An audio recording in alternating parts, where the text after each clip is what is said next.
She said, "You're overreacting. He's just my work husband." I said, "Cool. Tell him I'm filing for divorce then." Her smile didn't last long enough to answer. "My name's Michael. I'm 38, and until a few months ago, I thought my marriage to Tara was solid. We met 7 years ago when she was working as an assistant manager at a local insurance firm. Back then, she was ambitious, funny, sharp, and the kind of woman who could command a room without trying. I was already running my own small logistics company, so money was never really our issue. What we had, I believed, was mutual respect. That belief started to fade the day Tara began talking about a new colleague, Josh. At first, it was harmless. She'd come home complaining about how he couldn't stop cracking bad jokes, how he liked to tease her about her serious face. I'd laugh it off. Every office had that one guy. But soon, his name was everywhere, at breakfast, during TV shows, even in stories about errands that didn't involve her job at all. Then came the phrase that would stick in my head for weeks. "He's my work husband." She said it with that flirty, self-aware tone people use when they know it's pushing a boundary but pretend it's innocent. I remember pausing mid-bite at dinner that night. She smiled like it was no big deal, but something about that word, husband, made my stomach turn. I told myself I was overthinking it. People joke like that all the time. But then the late night started. Tara used to be home by 6:30 on the dot. Now it was budget meetings, team celebrations, after-hours presentations. Each excuse sounded corporate enough, but something about her body language changed. She'd glance at her phone too often. She started sleeping with it face down. I tried to keep my composure, to be rational. But when I picked up her car one morning for servicing, I noticed something that made my pulse quicken, a toothbrush inside her glove box. Still in its packaging, but not the brand we used at home. That night, I asked casually if she'd been staying at work late with anyone in particular. She rolled her eyes and said I was being paranoid, that Josh was just someone she vented to. She said it in that rehearsed, dismissive way that almost sounded convincing, but not quite. The next day, I got a call from Paul, an old college buddy who happened to work in a different department of the same company. He lowered his voice and told me that the Denver business trip Tara had mentioned, it wasn't a group trip. It was just her and Josh. He even added, "Man, I like you too much to keep quiet about this." They checked in together at the hotel. Same room. I felt my face go cold. For hours, I couldn't think straight. That night, when Tara came home, she was glowing. New perfume, nails done, hair styled differently. She poured wine and started humming while cooking, like she'd just come back from paradise. That's when the pieces began to fit in a way that made me sick. Her new clothes, the makeup she claimed to have bought for a client presentation, the hotel receipt in her purse from Denver when she told me her company covered her flight and lodging. Still, I didn't say a word. Not yet. I wanted to be certain. 2 nights later, she left her laptop open on the kitchen counter while showering. She was logged into her company's shared workspace, and one folder caught my eye, project files. I clicked on it. Inside were archived chat logs, labeled with code names like Q4 budget plan and training proposal. But the messages weren't about work. They were long, flirtatious conversations. Mentions of hotel dinners, jokes about getting caught, and one that made my hands shake. "You snore when you're happy." That wasn't just office talk anymore. That was intimacy. I scrolled further, past the messages about promotions and strategy calls, and saw something worse. Josh had written, "Once the promotion clears, I'll make sure we have more trips like Denver." And Tara replied, "You better." My husband's starting to notice the smiles. I felt every word hit me like a punch. She knew I'd seen the changes, and she joked about it behind my back. Still, I didn't confront her that night. I printed the entire thread, every line, every timestamp, and put it in a folder in my desk drawer. I wasn't ready to explode yet. I wanted to know how far she'd go. The following week, Tara came home beaming. She told me she'd been recommended for a promotion to regional operations manager. "A huge step," she said. "The person approving it?" "Josh." I remember nodding, pretending to be proud. Inside, I was studying her face, her body language, every detail. That weekend, I made a plan. I called her bluff.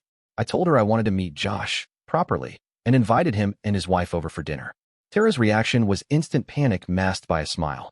She hesitated, said Josh was super busy, that his wife wasn't the social type. I insisted. I said it'd be good for her career to show some family connection. 2 days later, she said they'd come. When Josh and Elena arrived, I recognized the smug confidence right away. Josh was the kind of guy who thought the world bent to his charm. Firm handshake, perfect teeth, polished watch. Tara hovered near him all night, serving plates, laughing too loudly at his jokes, trying too hard. Elena, however, sat quietly, sipping her wine, eyes flicking between them with unsettling calm. I couldn't tell what she was thinking, but she was watching. Halfway through dinner, the first crack appeared. When Tara mentioned the Denver trip, Elena's hand tightened around her glass. Then, in the softest voice, she asked Tara if she enjoyed her room service breakfast. The air froze. Tara stuttered something about group discounts, but the damage was done. Josh looked like he'd been slapped. Elena smiled, not kindly. After dinner, they left abruptly. Tara shut the door and turned on me with a mix of anger and fear, asking why I'd made her look bad. I didn't answer. I just watched her, and for the first time, I saw guilt, real guilt, flicker across her face. That night, I didn't sleep. I kept replaying every laugh, every casual work husband joke, every late-night excuse. The pattern was obvious now. The next morning, I got a text from an unknown number. It was Elena. She wrote that she had been tracking her husband's hotel expenses for months. She knew about Denver. She had proof. My pulse slowed for the first time in weeks. I called her. We didn't say much, but the tone said everything. She told me she wasn't surprised that Tara was involved. She said, "They think they're untouchable at work. I've been waiting for someone else to see it." By the time I hung up, my mind was clear. This wasn't about emotion anymore. It was about precision. I went back to my drawer, pulled out the folder of printed messages, and began to plan how to make both of them face what they'd built on lies. Tara came home later that evening, humming again, pretending everything was normal. She asked if I wanted takeout or to cook. I just looked at her and said, "Cool. Tell him I'm filing for divorce then." Her smile faded. She tried to laugh it off, but I walked past her into the bedroom, leaving her standing in silence, not knowing that the next phase of her perfect world had already begun collapsing behind her back. Tara didn't speak to me for the next 2 days after I told her I was filing for divorce. She slammed doors, left early for work, and came home past midnight. Every morning, I'd wake to the sound of the garage door closing as she rushed out before sunrise. I didn't chase her. I just watched, silent, waiting for her to show me who she really was when she thought I was out of the picture. The strange thing about betrayal is how predictable it becomes once you stop reacting emotionally. She thought silence meant weakness. To me, it meant planning. While she was gone, I called Elena again. This time, we met in person, a small coffee shop near the company's downtown office. She looked calm but exhausted, the kind of tired that comes from pretending not to know for too long. She opened her purse and slid a thin folder across the table. Inside were photos of her husband and Tara entering hotels, timestamps, even one where Tara's hand was on his shoulder while he checked in. There were screenshots too, messages Josh had sent from his company email to Tara's private one. She'd been tracking him for months. I told her about the chat logs I'd found, the toothbrush, the late nights. For a moment, we sat in silence, both realizing we'd been living the same story on opposite sides of the mirror. That's when the idea started to form, not revenge, but exposure. Not in secret, not through confrontation, but in daylight. Elena had already been in contact with the company's HR director, anonymously sending small fragments of Josh's messages to gauge their reaction. Apparently, HR had brushed it off as gossip. I told her we could give them something impossible to ignore. We decided to compile everything into a single packet: timestamped chats, photos, travel expenses, and a note linking Tara's promotion recommendation to Josh's authority. The kind of evidence that would make lawyers nervous. The plan was simple. We'd send it to the ethics department and to Josh's direct superior at the same time. If HR tried to bury it, the higher-ups wouldn't. While Elena coordinated the email drop, I played my part at home. I pretended everything was cooling off, that maybe I'd overreacted. I even suggested we try to fix things. Tara was skeptical at first, but slowly softened. She started coming home earlier, acting sweeter, maybe to keep me from actually filing. She had no idea what was already set in motion. One night, as she showered, her phone lit up on the counter. The message preview from Josh read, "Don't worry. After the conference, we'll handle everything." Conference. That word stuck with me. She hadn't mentioned any conference. When she came out, I asked casually about her next work week. She hesitated, then said she'd have to travel again. A training seminar for upper management. She looked me dead in the eye as she said it. Her expression smooth, practiced. I nodded like I believed her. The next morning, I forwarded the final document package to the addresses Elena provided. She hit send on her end too. 2 synchronized emails, one from a disposable account, one from her company login. Within an hour, I got a short message from her, delivered. HR's panicking. The next few days felt like calm before a storm.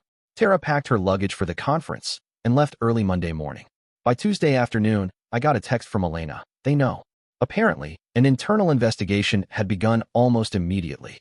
HR had called Josh in first, then Tara. She denied everything, of course. But when they confronted her with printed transcripts of their messages, she froze. That night, She called me from her hotel room.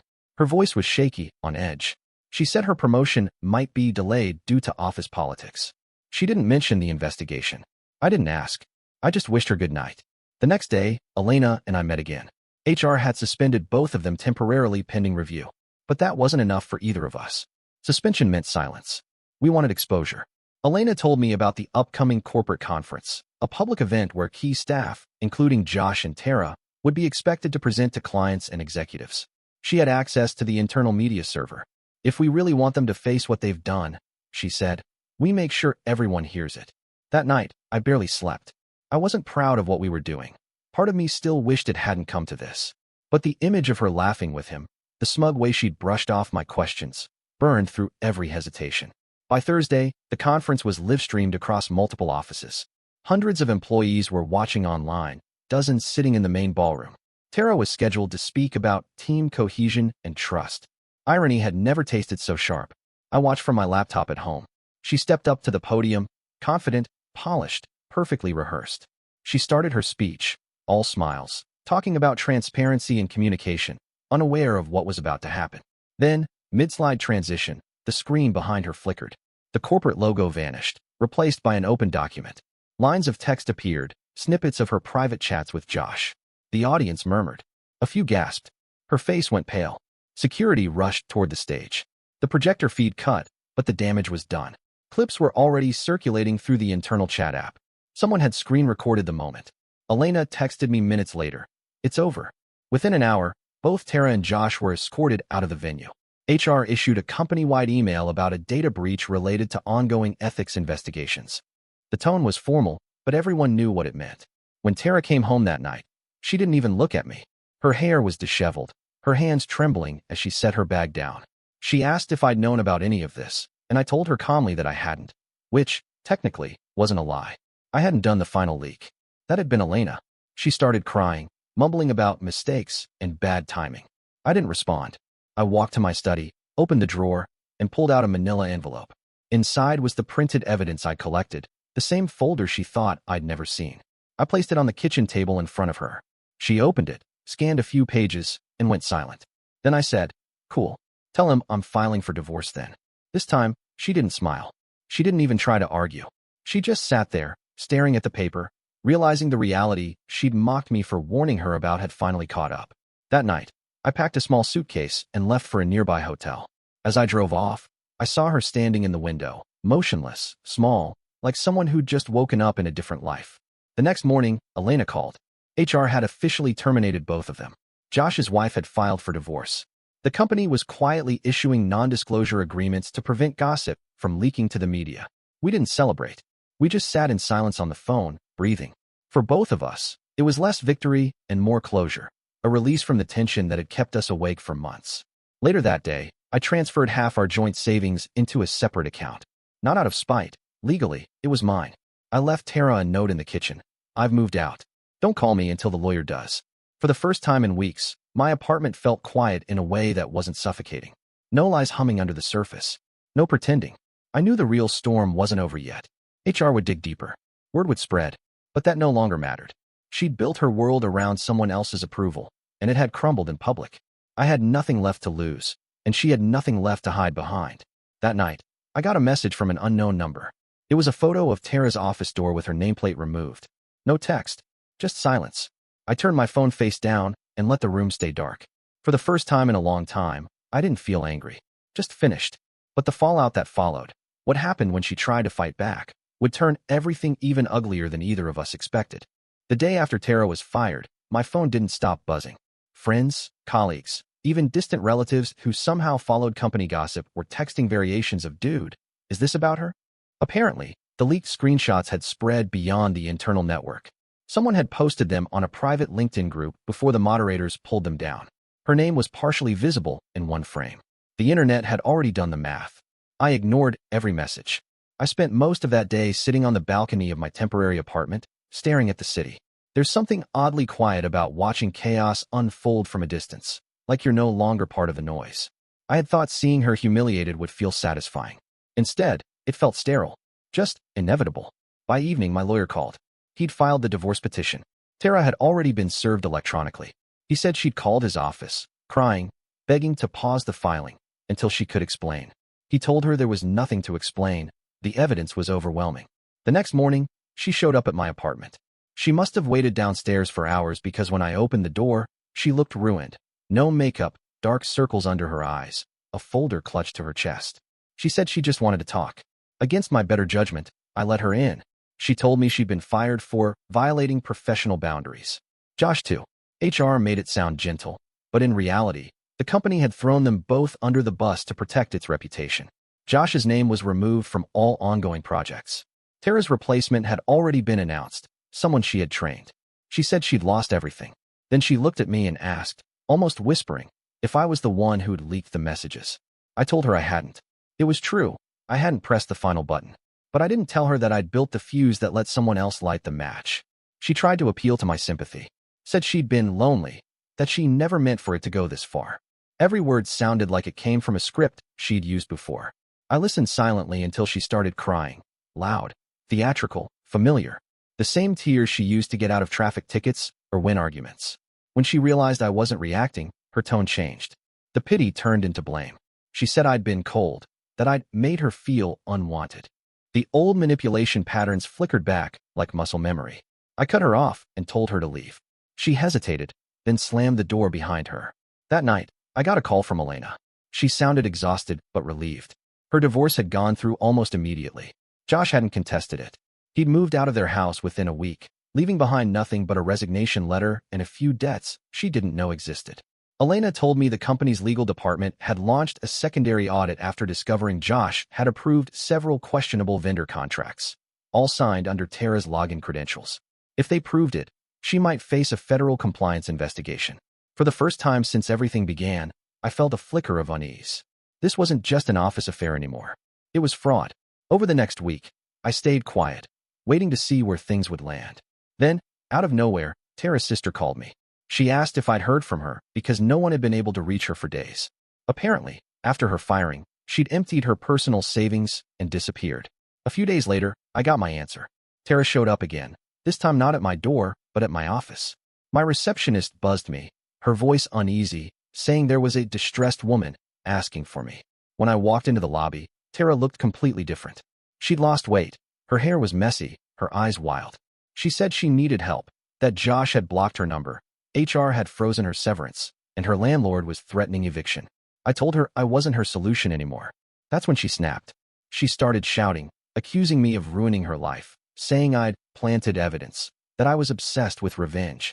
People in the lobby stopped to watch. She realized the attention, lowered her voice, and tried to spin it softer. Then she said something that chilled me. She still loved me, that if we worked together, we could fix the narrative. She wanted to tell HR that Josh had coerced her, make herself the victim. I walked her outside, handed her a card with my lawyer's number, and told her every future word should go through him. She stared at me, eyes full of hatred now, not regret, before walking away. 2 nights later, I got an unexpected call from a private investigator hired by the company's legal department. He said Tara had listed me as a potential character reference for her ethics case. He wanted to confirm if I was aware of her unethical relationship with a superior. I almost laughed. I told him to check their own server logs. That's when he told me something else, something that shifted everything again. Josh hadn't just used his position to promote Tara. He had been diverting small amounts of corporate funds through shell vendors for months, and some of those transactions were made under her approval credentials. They'd found digital traces linking her to authorizations on several falsified invoices. He asked if I'd ever seen her handle business documents at home. I said yes, she often worked on her laptop at night. He thanked me and hung up. The next day, the story hit the local business press. 2 former executives under investigation for internal misconduct and financial irregularities. The article didn't use names, but anyone who knew them didn't need to guess. Elena texted me a single line. They're both being audited. By that weekend, Tara called again, this time from a new number. I didn't answer. She left a voicemail that started calm and ended in sobs. She said the investigators had frozen her accounts pending review. She couldn't afford rent. She said I had won, as if this had been a competition. I deleted the message. A few days later, I heard through a mutual acquaintance that Josh had fled the state, possibly to avoid further questioning. Tara, however, had been subpoenaed. She wasn't charged yet, but she was under review for complicity. The words were polite, but the meaning wasn't. Meanwhile, my company had quietly landed a new logistics contract, ironically, with her old employer. The board must have liked the idea of working with someone whose ethics couldn't be questioned. I didn't advertise it, but I took a quiet satisfaction in signing the paperwork. Weeks passed. The noise around the scandal faded. People moved on.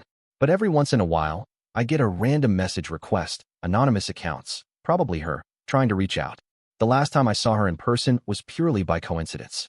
I was leaving a client meeting downtown when I spotted her sitting at a cafe terrace across the street. She was alone, staring at her phone, waiting for someone who wasn't coming. Her clothes were wrinkled, her expression hollow. For a split second, she looked up and saw me. Her face went pale, then she quickly looked away. I almost crossed the street to say something, not out of pity, just finality, but decided against it. I'd already said everything that mattered. By the time I got home, a message waited in my inbox from the same investigator. Thank you for your cooperation. The case has been closed. No names, no details, just the full stop I needed. That night, I went through the last of our old photos, deleted every trace, and shut down the shared cloud account we'd used during our marriage. For the first time in months, I slept through the night. No restless thoughts, no wondering what she was hiding, just quiet. But what I didn't know yet was that Tara wasn't finished, not with me, and not with what she thought she could still salvage from the wreckage. Her final attempt to reclaim control would come in a way neither Elena nor I could have predicted. And this time, it would leave real consequences, not just for her career, but her freedom.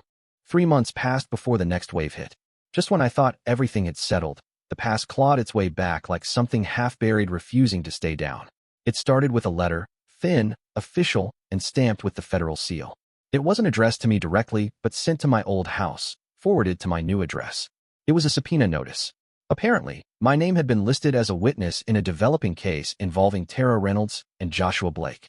For a second, I thought it was a mistake. Then I remembered what the investigator had said about her login credentials being tied to illegal approvals. I sat in silence, reading the letter twice. It wasn't a warning. It was a summons. That night, I called Elena. She'd received one too. Her tone was sharp but weary. She said Josh had been caught funneling funds into a dummy consulting firm he'd created under his cousin's name, and he'd used Tara's digital access to sign the invoices. He'd kept her unaware until the audit trail caught both of them. Tara wasn't under arrest yet, but the charges were serious: falsification of corporate documents, aiding fraudulent transactions, and conspiracy to defraud. Even if she didn't initiate it, the evidence made her look like a willing participant. A few weeks later, I sat in a cold, echoing office giving my statement.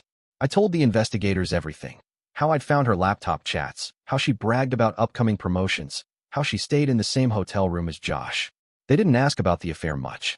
What they cared about was intent. Had she knowingly signed fake vendor forms? Had she ever discussed helping Josh move money? I told them the truth. She'd never said those words to me. But if she didn't know, she'd chosen not to. And in law, that's close enough. When the session ended, one of the agents, older, polite, told me off record that they'd probably strike a deal with her if she cooperated. Josh, on the other hand, had gone dark. They suspected he'd fled to Arizona. The following week, I saw her again. It was raining when I left the office, and she was waiting outside, umbrella in hand, soaked anyway. She looked smaller somehow, like the edges of her confidence had dissolved. She said she wasn't there to fight. She wanted to talk. Against my better judgment, I let her walk beside me under the awning as we headed toward the parking lot. She told me her lawyer said there was a chance she could avoid prison if she cooperated, but only if she proved she didn't benefit financially. The problem was, the transfers had gone through her digital signature, her approval, as the documents called it. Then she said something that stopped me mid-step. She said she wanted me to testify that she was mentally unstable during that period, that the affair had caused emotional disorientation, which might help her defense. I turned and looked at her, the woman who once called me paranoid for noticing she was lying. The one who had smiled when she said, "He's just my work husband." I told her no. I wouldn't lie under oath for her. Her expression hardened instantly. The desperation drained out, and something colder took its place. She said, "You think you're clean in all this? You think your precious business won't get dragged into it if I talk?" That was the last thing she said before walking off into the rain. I didn't see her again until the hearing. The courtroom was quiet. Beige walls, faint echo, rows of suits pretending not to stare. Josh wasn't there. His lawyer stood in his place, arms crossed, smug. Tara sat at the defendant's table, eyes red but dry, flipping through a binder she clearly didn't understand. The prosecutor read through the charges in a tone so flat it made them sound routine: conspiracy, falsified financial records, breach of fiduciary duty. The words rolled out like a list of overdue bills. Tara's lawyer argued she was manipulated, pressured, unaware. When they called me to the stand, I told the truth again. I didn't embellish. I said I didn't believe she knew about the money transfers, but admitted she'd benefited from the favoritism and turned a blind eye. She didn't look at me once. Elena testified next. Her presence was quieter, but somehow more damning. She told the court about Josh's history, his pattern of using women in the office to front his paperwork. Her calm delivery made it sound indisputable. When the verdict came a week later, it wasn't prison, not yet. Tara was sentenced to 2 years of supervised probation and a heavy fine for negligence and corporate misconduct. Josh, wherever he was, faced pending federal charges. I thought that was the end. But the story didn't fade quietly. Her company's scandal made the rounds on local business media. People started connecting names. HR leaks are never fully contained. Soon enough, every recruiter and firm in town knew who she was. The nickname, the work wife fraud, started circulating in circles that once respected her. By then, I had rebuilt most of my life. My logistics firm was doing better than ever. Ironically, one of my new contracts came from her old employer, who had outsourced their supply chain after the scandal gutted their management. I didn't mention her name when signing. I didn't need to. They already knew. Months passed, quiet again. Then, late one evening, I got a call from an unknown number. I almost didn't answer, but something in me wanted closure. It was Elena. She sounded uneasy. She said she'd run into Tara downtown. Apparently, Tara was working part-time at a small boutique, selling handbags. She looked off, paranoid. She'd accused Elena of setting her up, said she had proof that someone inside HR had helped leak the chats. I didn't think much of it until 2 weeks later, when I noticed someone following me. A silver sedan, same one every night, parked across from my condo. I'd catch glimpses, movement behind the windshield, engine running, lights dimmed. The third night, I walked outside, straight toward the car. It sped off. I filed a police report, mostly for formality. They found nothing. But a week later, a letter appeared on my windshield. Folded, no envelope. Inside was a single sentence. You ruined my life. Now I'll return the favor. The handwriting was hers. I took it to the police. They classified it as harassment, but didn't do much beyond filing it. Still, it was enough to make me change my routine. I started locking my office door during late hours, checking security cameras before leaving. And then, just as suddenly as it started, it stopped. No more letters. No more cars. No more sightings. It wasn't until a month later that I found out why. Elena called again. This time her voice was quiet, subdued. She said Tara had been picked up by police after an altercation outside her apartment complex. Neighbors reported a disturbance, and when officers arrived, they found her intoxicated, shouting that she'd been framed and that he would pay. She was taken in for psychiatric evaluation. I didn't feel joy hearing it, just a dull sense of inevitability. The spiral had reached its bottom. In the end, Tara avoided jail again, but was placed on a mandatory treatment program. Josh, on the other hand, was eventually arrested in Arizona for financial fraud. His mugshot ended up on a local news site. Hollow eyes, sunken cheeks, the kind of face that looked aged by panic. I never contacted either of them again. The last time I heard her name was through a mutual acquaintance who mentioned she'd moved in with her mother out of state, trying to start over. Nobody believed she could. Sometimes, when I drive past the old company building, I catch myself glancing at the lobby, remembering the first time I saw her feeding another man from her plate, laughing like the world was hers. It feels like a different lifetime now. I rebuilt, slowly but fully. My company expanded. My personal life found rhythm again. Dinners, travel, even a hint of peace. And when people asked about my past marriage, I didn't lie. I told them it ended because of a work husband who turned out to be more than that. And every time, I said the same thing when they asked what happened next. She said I was overreacting. I said, cool, tell him I'm filing for divorce then. Her smile, I remember, didn't last long enough to answer. Now it never will.